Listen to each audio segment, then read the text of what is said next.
राम राम जी प्यारे भक्तों, स्वागत है आप सभी का हमारे YouTube चैनल पर। आशा करती हूँ आप सभी कुशल में व मंगल में होंगे। प्यारे भक्तों, आज हम आपको सुनाएंगे दो बुढ़ियों के कार्तिक स्नान की कहानी। भक्तों, एक गांव में एक बुढ़िया माई रहती थी। बुढ़िया माई का एक बेटा था। बुढ़िया बहुत ही संस्कारी थी। बुढ़िया माई बहुत ही नियम कर्म वाली थी। बुढ़िया माई नित भगवान का पूजा पाठ किया करती थी और हर साल कार्तिक स्नान किया करती थी और पूजा करती, पटवारी बनाती और उनकी कथा कहानी कहती, तुलसी जी सींचती, गणेश जी भगवान को, माता लक्ष्मी और भगवान विष्णु जी की भी कहानी कहती। इस तरह से बुढ़िया के घर में किसी चीज की कोई भी कमी नहीं थी। अब धीरे धीरे बुढ़िया माई का बेटा भी बड़ा हो गया था। बुढ़िया ने अपने बेटे के लिए उसके योग्य जो लड़की थी उसे देखकर उसकी शादी कर दी। लेकिन भक्तों, कहते हैं ना, किसी के माथे पर नहीं लिखा होता है कि कौन कैसा है। अब जो बहू घर में आ गई तो बहू को अपनी सास का पूजा पाठ करना बिल्कुल भी पसंद नहीं था। वह अपनी सास को फूटी आंख नहीं सुहाती थी। लेकिन बुढ़िया माई का बेटा बहुत ही अच्छा था। वो तो बिल्कुल श्रवण कुमार था, अपनी माँ का आज्ञाकारी पुत्र था। इसीलिए बहू कुछ चाहकर भी अपनी सास से नहीं कह पाती थी। बेटा ही कमाता था और घर का खर्च बहुत अच्छे से चल रहा था। घर में किसी भी चीज की कोई कमी नहीं थी, क्योंकि बुढ़िया माई पूजा पाठ इतना किया करती थी। लेकिन यही था ना कि घर में किसी को देने के लिए नहीं था, किसी पर फालतू का लुटाने के लिए नहीं था। लेकिन खाने के लिए तो बहुत था, लुटाने के लिए नहीं था। तो खाने के लिए तो था। कम से कम वे लोग अपना जीवन अच्छे से तो व्यतीत कर रहे थे। लेकिन बुढ़िया अपने हिसाब से दान पुण्य भी अच्छा करती थी, दान धर्म किया करती थी। इसी के कारण उसके बेटे की तरक्की भी बहुत होती थी। बुढ़िया अपने बेटे से बहुत ही खुश रहती थी। बुढ़िया सोचती थी कि चलो, उसका बेटा तो उसकी बात सुनता है, बहू थोड़ा सा बड़बड़ाती है, कोई बात नहीं, बड़बड़ाकर फिर चुप तो हो जाती है। क्योंकि अगर बेटा साथ नहीं देगा तो बहू तो पहले ही सर पर नाचेगी और ये बेटा तो मेरा बिल्कुल सही है, बहू भी अपने आप सही ही रहेगी। अब इसी तरह से उन लोगों का जीवन धीरे धीरे व्यतीत हो रहा था। कुछ समय बाद कार्तिक का महीना आ गया।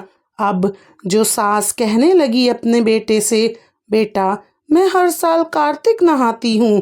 तब बेटा बोला, हाँ माँ, आराम से गंगा स्नान करो। अब बुढ़िया माई हर साल कार्तिक स्नान करने लगी और धीरे धीरे समय बीता।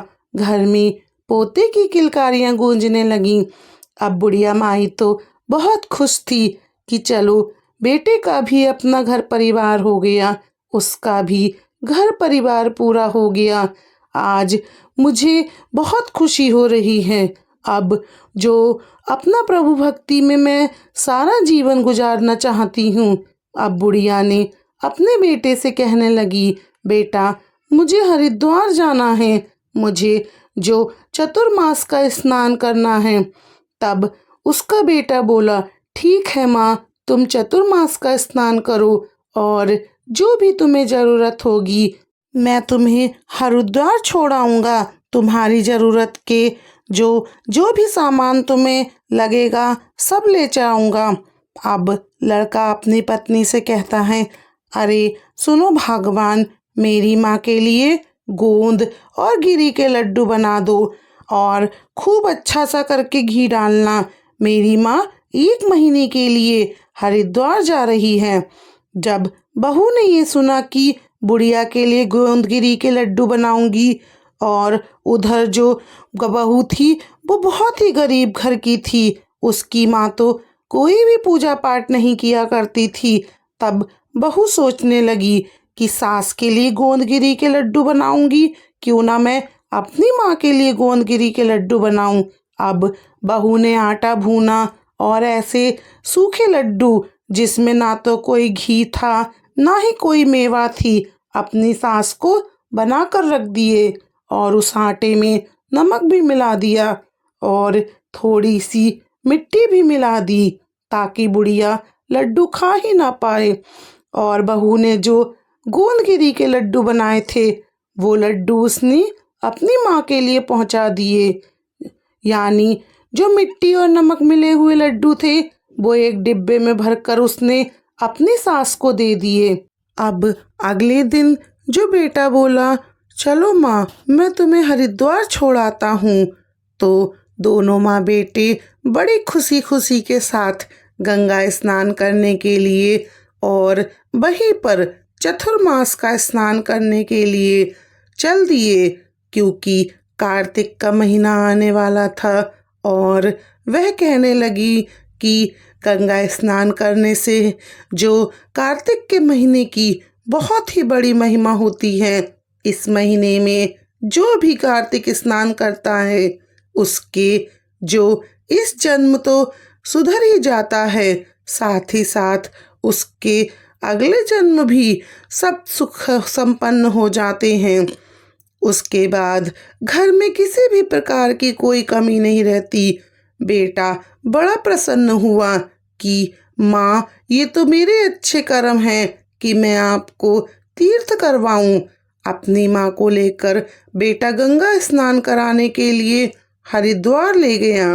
वहां पर जाकर बेटे ने अपनी माँ के लिए एक झोपड़ी बना दी और जो भी बुढ़िया माई की ज़रूरतों की चीज़ें थीं सभी सामान उसने अपनी माँ के लिए झोपड़ी में रख दिया और अपनी माँ से बोला, माँ मैं 1 महीने बाद तुम्हें लेने के लिए आऊँगा, तब तक तुम अपना कार्तिक स्नान करना और पूजा भक्ति भावना से करना। तब माँ बोली, जाओ बेटा खुश रहो, दूधो नहाओ पूतो फलो। ऐसा बेटा पाकर तो माँ धन्य ही हो जाती है। अब पड़ोसी जो वहां पर रह रहे थे बेटा उनसे कहने लगा कि भाइयों मेरी माता का ख्याल रखना। और इतना कहकर बेटा अपने घर आ गया, क्योंकि घर का कामकाज वही देखता था। अगर बेटा कमाएगा नहीं तो घर खर्च कैसे चलेगा। और माँ भी ये बात बहुत अच्छी तरह से जानती थी, इसीलिए 1 महीने के लिए माँ हरिद्वार में ही रुक गई। बुढ़िया माई हरिद्वार में रहकर कार्तिक स्नान करने लगी। सुबह 4 बजे उठ जाती, उठकर गंगा स्नान करती, तुलसी जी सींचती, पीपल पतवारी की पूजा करती, उन्हें सींचती, कार्तिक की कहानी कहती, गणपति जी की कहानी कहती, विष्णु भगवान माता लक्ष्मी की कहानी कहती। उसके बाद अपना काम करती और जो भी समय बच जाता उसमें पड़ोसियों को इकट्ठा करके भगवत का चर्चा किया करती। इससे सभी लोग बुढ़िया माई से बहुत खुश थे और धीरे धीरे समय भी बीत रहा था। बुढ़िया माई ने देखा कि जो बहू ने लड्डू दिए थे वो तो खाने के लिए डिब्बा खोलती है तो देखती है कि उसमें जो गोंदगिरी के लड्डू बने हुए हैं ना वो तो बड़े बढ़िया बने हुए हैं। बड़े आशीष देने लगी बुढ़िया अपनी बहू को और मन ही मन कहने लगी कि मेरी बहू ने कितना घी डाल डाल कर लड्डू बनाए हैं, क्योंकि कार्तिक भगवान की कृपा से वे खराब लड्डू गोंदगिरी के लड्डू एकदम अच्छी तरह से बन गए, जिसमें सब मेवा पड़ी हुई थी। अब बुढ़िया माई दिल ही दिल अपने बेटे बहू को खूब आशीष देते नहीं थकती कि मेरे बेटे बहू कितने अच्छे हैं, मेरा कितना ख्याल रखते हैं। धीरे धीरे समय बीत रहा था। कार्तिक के महीने के भी 4 दिन रह गए थे। एक दिन बुढ़िया माई झोपड़ी में रात को बैठी हुई कीर्तन कर रही थी। तभी उसकी झोपड़ी पर जोर से दरवाजा खटखटाने की आहट हुई। तब बुढ़िया माई ने दरवाजा खोलकर पूछा कि कौन हो भाई। तब बाहर से आवाज आई, बुढ़िया माई, मैं सावन हूँ। बुढ़िया माई बोली, हाँ सावन। तब सावन बोला, बुढ़िया माई, मुझे भूख लगी है। तो बुढ़िया माई बोली, आजा बेटा, ले लड्डू खा ले। भक्तों, सावन के महीने की तो बहुत बड़ी महिमा होती है। सावन के महीने में महाशिवरात्रि आती है। लोग कांवड़ लेने जाते हैं।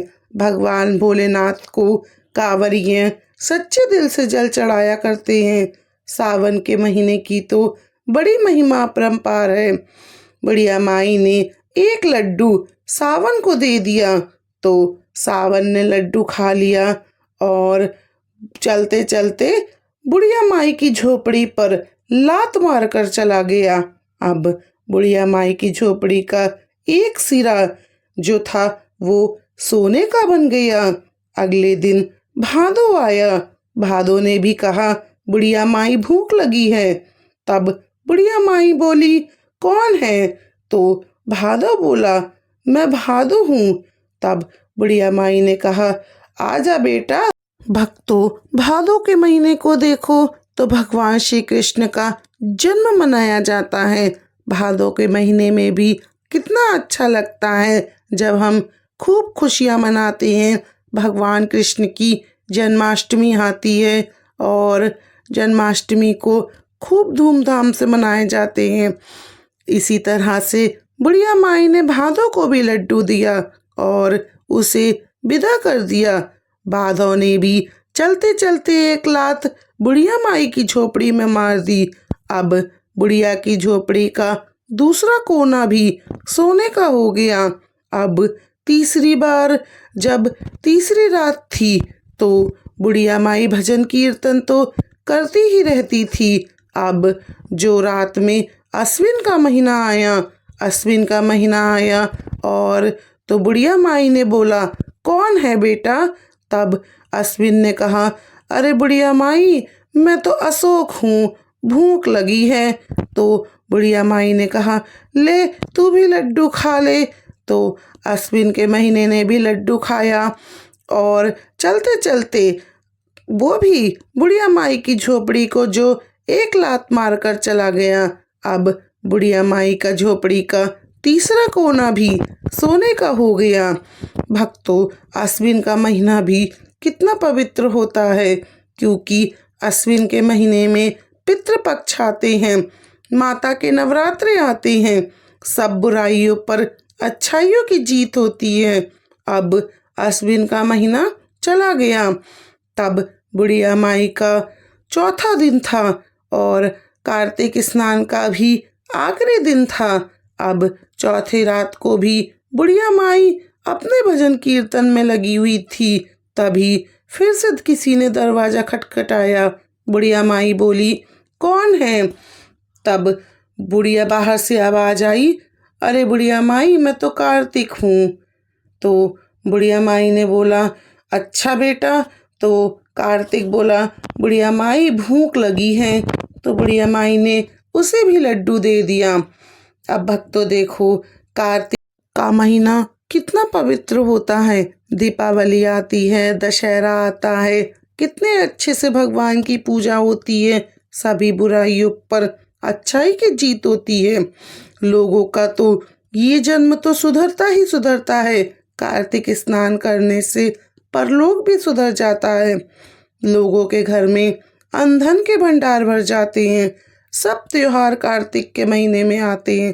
धनतेरस आती है, गोवर्धन आता है और दीपावली ढेर सारी खुशियाँ लेकर आती है। अब बुढ़िया माई ने कार्तिक को भी एक लड्डू दे दिया और जो कार्तिक था वो भी लड्डू खाकर वहाँ से विदा हो गया। लेकिन उसने भी जाते समय बुढ़िया की झोपड़ी पर एक लात मार दी। अब तो बुढ़िया माई की पूरी झोपड़ी सोने की हो गई।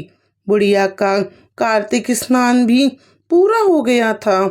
वहां पर बुढ़िया ने ब्राह्मणों को भोजन कराया और क्योंकि अंधन का तो उसके घर में ढेर लगा हुआ था, झोपड़ी जो उसकी सोने की हो गई थी। बुढ़िया के मन में जितना आया उसने खूब दान पुण्य किया और उसके बेटे ने देखा कि अब 1 महीना हो गया है तो क्यों ना मैं अपनी माँ को लेने चला जाऊं।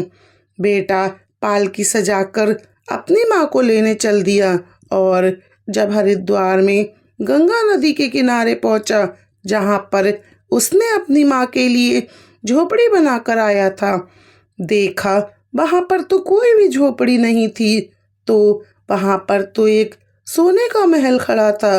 अब जो उसने पड़ोसियों से पूछा, अरे भाई मैं यहाँ पर अपनी माँ को छोड़ कर गया था, तब सब पड़ोसी कहने लगे कि अंदर जाओ, तुम्हारी माँ अंदर झोपड़ी में है। तो बेटा कहने लगा, अरे भाई ये तो झोपड़ी नहीं है, ये तो कोई बहुत बड़ा महल जान पड़ता है। तो मैंने तो अपनी माँ के लिए बल्लियों और फूस से झोपड़ी बनाई थी। तब पड़ोसी कहने लगे, अरे तुम अंदर तो जाओ, तुम्हारी माँ अंदर ही है। तुम्हारी माँ इतनी धार्मिक महिला है, भगवान की उन पर बहुत बड़ी कृपा हुई है और उनकी झोपड़ी सोने की हो गई। अब तो जो बेटा था उसकी खुशी का कोई ठिकाना नहीं था, वो बहुत ही खुश था। अब जो बेटा अंदर गया और उसने अपनी माँ के पैर छुए तो माँ ने तो आशीषों की छड़ी लगा दी और बोली, माँ 1 महीना हो गया है और मेरा कार्तिक स्नान भी पूरा हो गया है। बेटा बोला, हाँ माँ अब घर चलो। तो माँ बोली, ठीक है बेटा। जितना सोना चांदी उन लोगों से भरा गया उतना उन्होंने अपने थैलों और कट्टों में भरकर गाड़ी में लाद लिया। बाकी उन्होंने वहां पर रहने वाले को दिल खोलकर दान कर दिया। कहते हैं ना, जितना दान करो उतना ही भंडार भरते हैं। यही बुढ़िया माई के साथ हुआ। अब तो बुढ़िया माई बड़े गाजे बाजे के साथ अपने घर को विदा हो गई और जब बुढ़िया माई अपने गांव पहुंची तो गाजे बाजे की आवाज़ सुनते ही बहू के तो कान खड़े हो गए और बहू सोचने लगी कि बुढ़िया ने कौन सा ऐसा तीर मारा है जो उसका बेटा उसे गाजे बाजे के साथ लेकर आ रहे। लोगों में बुढ़िया के चर्चे होने लगे, अरे वो बुढ़िया तो बड़े सत्कर्म वाली है, बड़े नियम कर्म वाली है। देखो कार्तिक भगवान ने कैसी उस पर कृपा करी और दामोदर राव ने भगवान ने कैसी बुढ़िया पर कृपा करी। हे कार्तिक भगवान, जैसी बुढ़िया पर कृपा करी वैसे सब पर करना। सब लोग जो बुढ़िया का तो अब गुणगान करने लगे। जब बुढ़िया की बहू के कानों में ये बातें पड़ी तो वो सोचने लगी, अरे बुढ़िया ने ऐसा क्या कर दिया जो सब लोग बुढ़िया का इतना गुणगान कर रहे हैं। एक पड़ोसन ने जाकर कहा, अरे बहू तेरी सास आ रही है, आरती का थाल सजा ले। वह कहने लगी, सास आ रही है तो कौन सा तीर मार कर आ रही है जो मैं आरती का थाल सजा लूं। उसने कहा कि तेरी सास सोना चांदी भर के ला रही है। अब तो बहू के आश्चर्य का कोई ठिकाना ना रहा। ऊपरी मन से उसने जैसे तैसे थाल बनाया। जब उसके पति ने अपनी माँ की पालकी घर पर आकर रोकी तो उसने सास की आरती की। अंदर से तो कुढ़ रही थी लेकिन फिर भी उसने अपनी सास की आरती उतारी। सास ने भी बड़ा आशीर्वाद दिया अपनी बहू को और दूधो नाव फूतो पलो का आशीर्वाद दिया बुढ़िया ने। अब तो बुढ़िया को देखकर बहू जो थी वो बहुत ही मन कोड़ने लगी कि ऐसी बुढ़िया ने क्या कर दिया, कहाँ से इतना सोना चांदी ले आई। बुढ़िया ने कहा, मैं तो वहाँ कार्तिक स्नान करने के लिए गई थी, इस तरह कार्तिक भगवान की कृपा हुई है। अब जो बहू का मायका था वो बहुत गरीब था। कहते हैं ना, हर बेटी का अधिकार अधिकतर अपने मायके के लिए बहुत ज़्यादा लगाव होता है। बेटियों का मायके से लगाव होना स्वाभाविक ही होता है। अब बहू ने सोचा, मेरा मायका इतना गरीब है, ये बुढ़िया तो कार्तिक नहाई तो इतना सोना चांदी ले आई। अगली साल मैं भी अपनी माँ को कार्तिक स्नान के लिए हरिद्वार भेजूंगी और मेरी माँ भी खूब सारा सोना चांदी लाएगी। मेरा भी जो मायका है अब अमीर हो जाएगा और मेरी भी वाहवाही होगी कि मैं भी अमीर घर की बेटी हूँ। यही सोचकर बहू ने जो अपनी माँ को सारी बात बताई। इसी तरह धीरे धीरे दिन बीतने लगे। दिन बीते, फिर महीने बीतने लगे और महीने बीत गए, फिर साल भी आ गया और फिर कार्तिक का महीना आया। अब बहू ने अपनी माँ के लिए बड़े गोंदगिरी के लड्डू बनाए, खूब घी में तर करके और सारी मेवाएं डालकर एकदम घी में तर डिब्बा भरकर अपने पति से बोली, जाओ ये लड्डू मेरी माँ को दे दो और मेरी माँ को गंगा स्नान के लिए हरिद्वार छोड़ाओ। मेरी माँ भी कार्तिक स्नान करेगी। तब बुढ़िया के बेटे ने सोचा, कोई बात नहीं, सास भी माँ समान होती है। धर्म पुण्य का काम है, तीर्थ कराना है, चलो इसी बहाने मेरी सास भी तीर्थ कर लेगी, ये अच्छा ही है। लेकिन जो बहू की माँ थी वो धर्म कर्म में बिल्कुल भी रुचि नहीं रखती थी। वो कोई भी धर्म का कार्य नहीं करना चाहती थी, लेकिन बेटी की जिद से और अमीर होने के लालच से वो गंगा स्नान करने के लिए तैयार हो गई। अब बुढ़िया का बेटा अपनी सास को लेकर नदी किनारे, जो हरिद्वार गंगा किनारे पहुंच गया। वहां पर उसने अपनी माँ के लिए झोपड़ी बनाई थी, वैसी ही झोपड़ी उसने अपनी सास के लिए बना दी और कहने लगा अपनी सास से, माता जी आप 1 महीने यहाँ पर रहिए, गंगा स्नान करिए, भजन कीर्तन करिए और कार्तिक स्नान करिए। जब 1 महीना हो जाएगा तो मैं आपको लेने आ जाऊंगा। आप यहाँ पर रहकर पूजा पाठ करिए, धर्म कर्म कीजिए, कार्तिक के महीने का गुणगान कीजिए। और कार्तिक के महीने की तो वैसे ही बहुत बड़ी महिमा है कार्तिक स्नान की, इसीलिए आप यहाँ पर भगवत भजन कीजिए और अपना समय काटिए। बेटे ने पड़ोसियों से कहा कि ये जो बुढ़िया माई हैं इनका ध्यान रखना, और बेटा कहकर अपने घर आ गया। अब वहाँ क्या था, जो बहू की माँ थी वो कोई भी कार्तिक स्नान नहीं करती थी। मन में होता तो सोकर उठती, मन मर्जी हुआ तो बनाकर खा लेती, नहीं तो जो उसकी बेटी ने गोंदगिरी के लड्डू दिए थे उन्हीं को ही खाती और मज़े से सोती रहती। ना तो वो कोई पूजा पाठ करती, ना कोई धर्म कर्म करती और ऐसे ही मलिनता की तरह सोती ही रहती।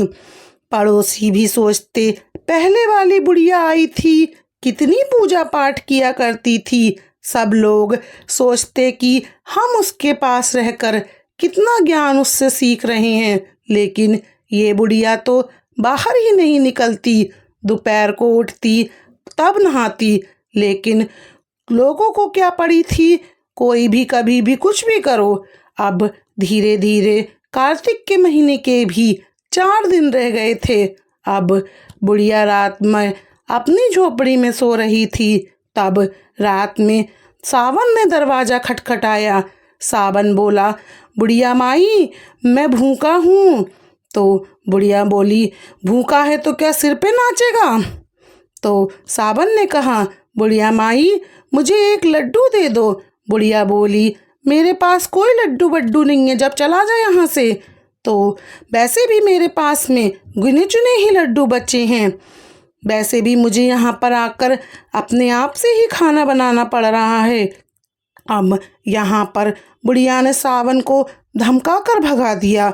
सावन जो था वो गुस्से में चला गया और उसने जाते जाते बुढ़िया की झोपड़ी के एक कोने पर लात मार दी तो बुढ़िया की झोपड़ी गिर गई एक कोने से। अब दूसरा दिन था तो रात को फिर से किसी ने दरवाज़ा खटखटाया। बुढ़िया माई सोती हुई चिल्लाई, रे कौन है दुष्ट, रात में दरवाज़ा खटखटा रहा है, क्यों नींद खराब कर रहा है, कम से कम चैन से सोने तो दो। तो बाहर से आवाज़ आई, बुढ़िया माई मैं भादव हूँ। अब अंदर से बुढ़िया बोली, कौन भादव, मैं किसी भादो पादो को नहीं जानती, अपना रास्ता नाप और मुझे सोने दे। बुढ़िया नींद में सोती हुई बोली। तब भादव बोला, भई मैया मैं भूखा हूँ। अब बुढ़िया माई का गुस्सा 7वें आसमान पर चढ़ गया और बुढ़िया माई गुस्से में बोली, भूखा है तो मैं क्या करूं, मेरे सर पे नाचेगा क्या, यहाँ मैंने क्या भंडारे खोल रखे हैं जो कभी सावन आ जावे कोई भी भादव आ जावे। तब भादव को भी बुढ़िया ने गुस्से में भगा दिया। भादव चला गया और चलते चलते उसने भी बुढ़िया की झोपड़ी पर एक लात मारी तो बुढ़िया की झोपड़ी एक कोने से गिर गई।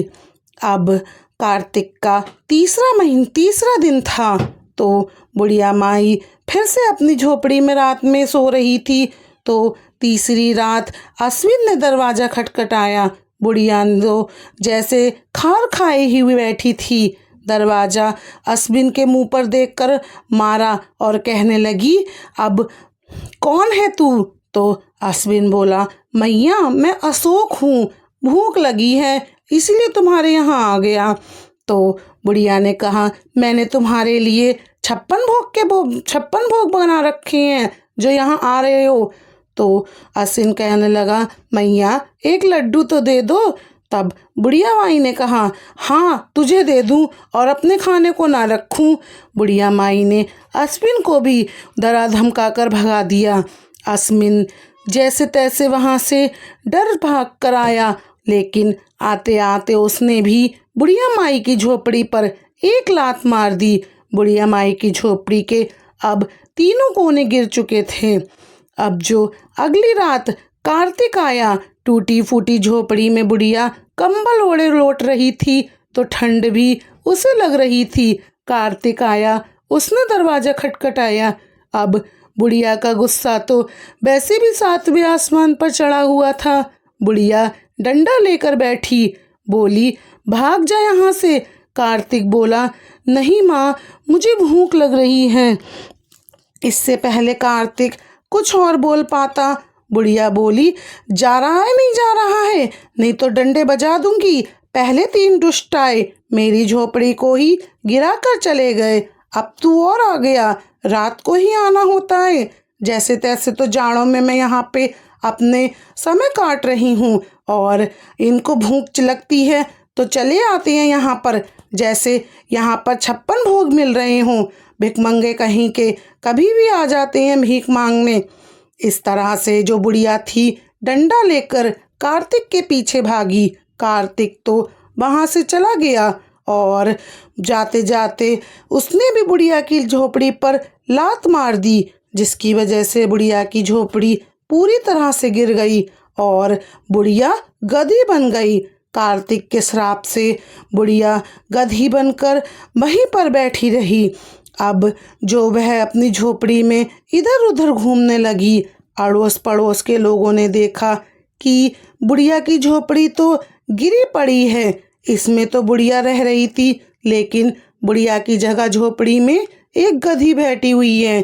अब कार्तिक का महीना भी समाप्त हो गया था। अब जो बुढ़िया का दामाद था वो बुढ़िया को लिवाने के लिए हरिद्वार आ गया। हरिद्वार आया तो उसने अपने पड़ोसियों से पूछा, अरे भैया यहाँ मैं अपनी सासू माँ को छोड़कर गया था, कहीं दिखाई नहीं दे रही हैं। तो पड़ोसी बोले, अरे दिखाई क्यों नहीं दे रही हैं, तेरे सामने जो ये गधी रह रही है वही तो तेरी सास है। तब उसका दामाद बोला, अरे भाई मजाक क्यों करते हो, अच्छा भला इंसान छोड़कर गया था, ये तो गधी है। तब पड़ोसी कहने लगे, भैया ये गधी ही तुम्हारी सासू माँ है, इन्होंने कोई भी पूजा पाठ नहीं की। तब बेटा बोला, क्यों, मेरी सास तो गंगा स्नान के लिए यहाँ रुकी थी, उसे तो चतुर स्नान करना था। अब पड़ोसी कहने लगे, भैया तुम्हारी सास का तो कहना ही क्या था, पहले वाली जो बुढ़िया माई आई थी सुबह 4 बजे उठकर स्नान करती थीं, हम लोगों को भी जगा दिया करती थी, सबको कथा कहानी सुनाया करती थी, पूजा पाठ के नियम समझाया करती थी और कितना अच्छा ज्ञान हमें देती थी। लेकिन अब की बार जो ये बुढ़िया आई है, इससे तो पूछो ही मत, इसके तो क्या कहने, पता नहीं 12 बजे तक सोती रहती, दोपहर में स्नान करती, मन में आया तो कर लिया, नहीं आया तो सोती ही रही और पूरे दिन झोपड़ी में पड़ी रहती, ना कोई साफ ना कोई सफाई। देखो भैया कितनी मलिनता के साथ रहती थी। अब जो बेचारा बेटा था बुढ़िया का क्या करता, अब उसने गधी के गले में एक रस्सा डाला और उसे लेकर चल दिया घर पर। जो बहू थी वो बहुत खुश हो रही थी, वो मन ही मन सोच रही थी कि आज तो मेरी माँ आएगी। उसने जो पहले से ही आरती का थाल सजा लिया था, बहू मन ही मन धन के बारे में सोच रही थी कि मेरी माँ आएगी और कितना सारा धन लेकर आएगी। बहू बहुत खुश थी। सुबह से उसने जो 56 प्रकार के भोग बना डाले कि अपनी माँ को ये खिलाऊंगी, अपनी माँ को वो खिलाऊंगी, आरती का थाल सजा लिया। लेकिन सोचने लगी कि अभी तक बैंड बाजों की आवाज़ क्यों नहीं आ रही है और अपने पति से गुस्सा करने लगी। मन ही मन सोचने लगी कि अपनी माँ को तो बैंड बाजों के साथ लेके आए थे, लेकिन मेरी माँ के लिए तो ऐसे ही चुपचाप लेके आ रहे होंगे, बुढ़िया का बेटा है ना, माँ का बेटा है। यही तरह तरह की बातें सोचने लगी और जब बेटा घर पहुंचा तो उसने दरवाज़ा खटखटाया। अब बहू समझ गई कि मेरी माँ आ गई है। आरती का थाल दौड़ लेकर दरवाजे की तरफ दौड़ी और दरवाज़ा खोलकर देखा तो उसका पति एक गधी को लेकर खड़ा था। तब बहू गुस्से में बोली, तुम मेरी माँ को कहाँ छोड़ आए, कहाँ है मेरी माँ? और अपनी माँ को तो जब लेने गए थे तो बैंड बाजों के साथ लेने गए थे और मेरी माँ को ये सूखा सूखा ले आए। जल्दी से बताओ मेरी माँ कहाँ है? जैसे मैंने तुम्हारी माँ की आरती की थी, अब मैं अपनी माँ की भी आरती करूँगी। अब बेटा जो था वो बोला, गुस्सा क्यों हो रही हो, लो कर लो अपनी माँ की आरती। तब बहू ने कहा, कहाँ है मेरी माँ, मजाक मत करो। तो बेटे ने कहा, ये है तुम्हारी माँ, ये गधी ही तुम्हारी माँ है। तब बहू बोली, ऐसा कैसे बोल सकते हो, मेरी माँ कोई गधी नहीं है, मेरी माँ कहाँ है, बताओ मुझे। बेटा बोला, जैसा कर्म वैसा धर्म, आगे आता है, ये तुम्हारी माँ है और अब ये गधी हैं। अपनी भाषा में गधी भी बताने लगी, अपना मुंह हिलाने लगी और अपनी भी गर्दन से हिला हिला कर अपनी मुंह से अपनी बेटी को बताने लगी हो कि जैसे कि मैं ही तेरी माँ हूँ। अब उसकी बेटी उसे दुत्कारने लगी और कहने लगी, अरे परे हट, ये गधी कहाँ से ले आए हो जो मेरे पीछे पड़ रही है। तब वो गधी बोल तो पाती नहीं, तो इशारे में ही अपनी माँ से, अपनी बेटी से उसका पल्ला पकड़ने लगी। अब बेटी बेचारी क्या करती, और उसकी माँ है। अब तो बेटी बड़ी रोने लगी और उससे अपने पति से पूछने लगी कि ये गधी मेरी माँ कैसे बन गई। जो बुढ़िया थी उसने अपने बेटे और बहू को सलाह दी और अपने बेटे से कहने लगी, बेटा एक काम करो, किसी अच्छे जानकार विद्वान को बुलाओ और उनसे पता करो कि ये समधन जी गधी कैसे बन गई। अब बेटे ने जो वहाँ के पुरोहित जी थे उनको बुलाया और उनसे सारी बात बताई और पुरोहित जी से बेटे ने कहा, मेरी माँ गंगा स्नान करने गई थी कार्तिक स्नान में। मेरी माँ ने सुबह वहां पर पूजा पाठ करती, गंगा स्नान करती, तुलसी जी सींचती, पतवारी जी और पीपल सींचती, सारा दिन भजन कीर्तन किया करती थी। भागवत कथा में इनका सारा समय बीतता था, क्योंकि जैसा पड़ोसियों ने बताया था बेटे ने वैसा ही सब पुरोहित जी से कहा। तब पुरोहित जी ने कहा, बेटा ये तो बहुत अच्छी बात है। अब बेटे ने कहा, पुरोहित जी ये मेरी सास हैं, चतुर्मास का ये भी स्नान करना चाहती थी तो मैं इन्हें भी हरिद्वार गंगा स्नान के लिए छोड़ आया। कार्तिक का पवित्र महीना था तो ये भी जो कहने लगी कि इनको भी गंगा स्नान करना है, तो मैं इन्हें भी यही सोचकर वहीं पर छोड़ आया।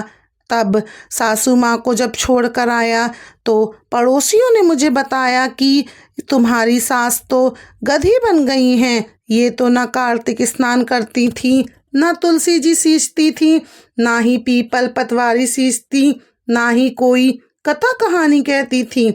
बस खाती और मनमर्जी पड़ी रहती। जब तक इनका मन आया सो लिया और मन नहीं हुआ तो बिस्तर पर ही पड़ी रहीं। और झोपड़ी की साफ सफाई भी बिल्कुल नहीं करती थी।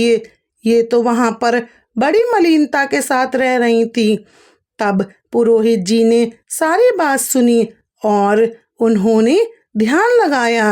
अब पुरोहित जी कहने लगे कि बहू की जो माँ थी उसने कार्तिक भगवान का अपमान किया, इसलिए कार्तिक भगवान ने इसे श्राप दे दिया कि अब ये गधी बन जाएगी। अब पुरोहित जी की बात सुनकर बेटी बहुत रोने लगी और पुरोहित जी के पैरों में पड़ गई। कहने लगी, हे पुरोहित जी, ऐसा कोई उपाय बताओ जिससे मैं अपनी माँ को पुनः मनुष्य की योनि में वापस ला पाऊं।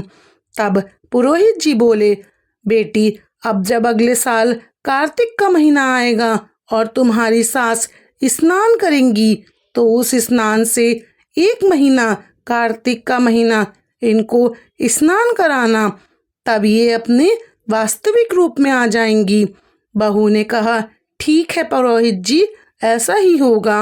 अब दिन बीते, महीने बीते, फिर साल बीतने लगे। 1 साल का जो समय था वो बहुत लंबा था। अब बहू उस गधी को अपनी माँ को आंगन में बांध देती, खाना पीना देती, और जो बच्चे थे वो बच्चे तो होते ही देखो सभी के नटखट हैं। अब जब वो गधी शोर मचाती तो बच्चे एक आध डंडा उस गधी को मार देते। अब जो बेटी थी वो बच्चों को बहुत मना करती और कहती, ये तुम क्या कर रही हो, कहीं नानी को भी कोई मारते हैं क्या। लेकिन बच्चे कहाँ सुनने वाले थे, वो एक आध डंडा गधी के जड़ ही देते थे।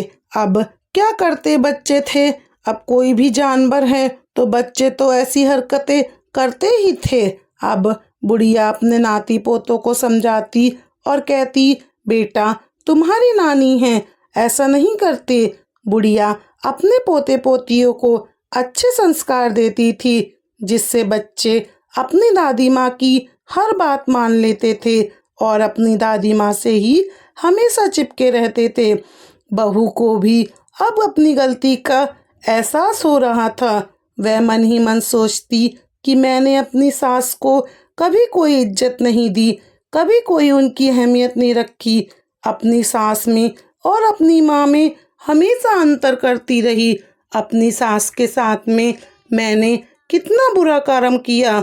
अब बहू को अपनी गलती का बहुत पश्चाताप था और बहू अपनी सास को बार बार अपमान किया करती थी। इसीलिए शायद आज उसकी माँ को गधी बनना पड़ा। बहू को अपनी गलती का एहसास हो गया था और वो अपनी सास के पैर पकड़कर रोने लगी। तब बुढ़िया माई ने बहू से कहा, बेटी कोई बात नहीं, तुझसे जो गलती हुई है उसका तू प्रायश्चित कर रही है। तूने अपनी गलती मान ली। आधी सजा तो भगवान तभी माफ कर देते हैं जब इंसान अपनी गलती मान लेता है। अब धीरे धीरे समय बीतता गया, महीने बीतने लगे और कार्तिक का महीना अब आ गया। अब जो कार्तिक का महीना आ गया तो बुढ़िया कार्तिक स्नान तो किया ही करती थी और गंगा स्नान को भी जाती थी। बुढ़िया तो क्योंकि वह कार्तिक स्नान करती थी, पूरा तुलसी सींचती, पतवारी सींचती, पीपल सींचती और उनकी कहानी कहती, और जो पानी होता उसके नहाने का, उसमें से थोड़ा सा पानी लाकर गधी के ऊपर डाल दिया करती थी। ऐसा ही बुढ़िया ने रोज का नियम बन गया था। अब जो बहू थी वो धीरे धीरे रोज अपनी सास का पानी अपने ऊपर यानी अपनी माँ के ऊपर भी डालने लगी थी। अब नहाने का तो जो आखिरी दिन आ गया था, क्योंकि कार्तिक का महीना पूरा हो गया था तो कार्तिक की पूर्णिमा का दिन आ गया। अब जो बुढ़िया थी तो उसने अपने बेटे से कहा कि बेटा, मुझे अपना उजमन करना है कार्तिक का। तो अपने बेटे से बोली, बेटा 11 ब्राह्मणों को बुलवाओ और उन्हें भोजन करवाओ और दान दक्षिणा दो। तो बेटे ने कहा, ठीक है माँ, मैं अभी ब्राह्मणों को भोजन के लिए बुलाता हूँ। बेटे ने एक दिन पहले ही ब्राह्मणों को न्योता दे दिया। ब्राह्मण घर आए, घर में हवन कराया, पूजा पाठ हुई, कार्तिक का महत्व सुनाया गया और जो बुढ़िया नहाई और उसके जो नहाने का पानी था वह उसने गधी पर डाल दिया। कार्तिक का महत्व और कथा कहानी सुनकर बुढ़िया के 1 महीने के नहाए पानी से नहाते हुए अब जो गधी थी वो बहू की माँ के असली रूप में आ गई। अब उसने जो बुढ़िया के तो पैर ही पकड़ लिए और कहने लगी, समदन जी, मुझे माफ कर दीजिए, मैं तो अज्ञानी मूर्ख लालच बस में गई थी कार्तिक स्नान। तुम तो सत्य के बल पर नहाई हो, कार्तिक भगवान तुम पर प्रसन्न हुए और मैं लालच से नहाई तो मुझे ये सजा मिली। आप जो कार्तिक स्नान हम सच्चे दिल से किया करेंगे। अब तो बुढ़िया के साथ साथ बुढ़िया की बहू का बेटा, बुढ़िया की बहू और बहू की माँ हर साल कार्तिक स्नान करने लगे। अब बुढ़िया के गांव में भी बुढ़िया का बहुत मान सम्मान बढ़ गया। अड़ोसी पड़ोसी सब बुढ़िया की सलाह लेते। कार्तिक के समय बुढ़िया सबको कहानी सुनाया करती। सब लोग बुढ़िया माई की जय जयकार करते। ऐसी बुढ़िया माई हमारे घरों के आसपास है तो अपने आप ही हमारे बच्चे अच्छे संस्कार पाएंगे। अब जो कार्तिक मिलकर सब गांव वाले स्नान करने लगे। सब लोग बुढ़िया की देखा देखी कार्तिक स्नान करने लगे, कार्तिक की कथा कहानी करने लगे, पीपल पतवारी तुलसी माता सींचने लगे। कार्तिक की महीना महिमा अपरंपार है।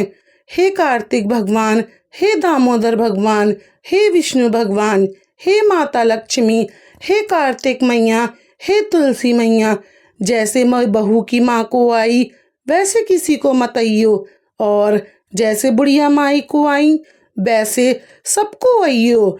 ये जो कहानी कह रहे हैं और जो कहानी सुन रहे हैं उनकी सभी मनोकामना पूर्ण करना और उनके घर अन्न धन भंडार से भरे रखना। भक्तों, ये थी कार्तिक स्नान 2 बुढ़ियों की कहानी। आपको ये कहानी पसंद आई हो तो कृपया करके हमारे चैनल को सब्सक्राइब करें, वीडियो को लाइक और शेयर करें और कमेंट बॉक्स में हमें ज़रूर बताएं कि ये कहानी आपको कैसी लगी। और कमेंट बॉक्स में भक्तों अपने प्यारे प्यारे कमेंटों से तुलसी माता, कार्तिक भगवान, लक्ष्मी माता, विष्णु भगवान सभी का जयकारा लिखिए। पीपल पतवारी माता का भी जयकारा लिखिए। कार्तिक भगवान की जय हो। कार्तिक भगवान की कृपा और उनका आशीर्वाद सब पर पड़े। सभी कहानी सुनने वालों का घर अन्न धन से भर जाए। प्यारे भक्तजनों, आप सभी को हमारी राम राम जी।